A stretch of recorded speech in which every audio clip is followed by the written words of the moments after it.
Now to North Bengal, where protests are continuing in Cooch Behar over the demand for statehood. Most people are expected to join. Today, of course, is the third day of the rail blockade over there. Tamal is joining me live with more on this. Tamal, give us a sense of what's really happening around you. Also, we are understanding right now that the agitators are unwilling to give in. It is the third day of the rail blockade.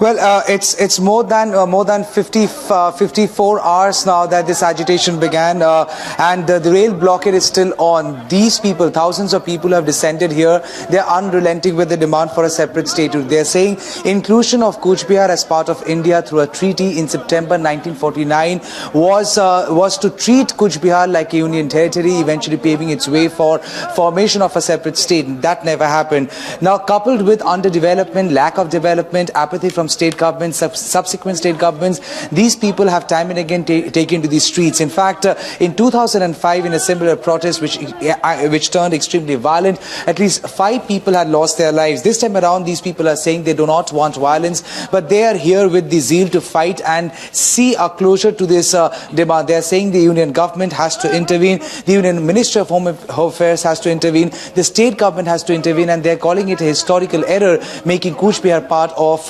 West Bengal and treat that as a district. Now, these people have been here for almost 2 days, more than 2 days now. They are sloganeering with placards, with flags, with Indian flags. Some have come from 60-70 kilometers away. Now, the entire train services have been completely jeopardized. It has been disrupted. For hours, for days, trains have been stuck in several stations. Now, those stations have been detoured via Alipurduar, but you have been given to understand by our sources that now several other separatist organizations like Kamtapur People's Party, KPP, and also other separatist organizations from the northeastern states, they have extended their support to Greater Cooch Behar People's Association, the movement, the force behind this movement at the moment, and they are all planning to arrange for more people. More people are expected to come here by the afternoon, which means the protest would intensify in hours to come. Back to you.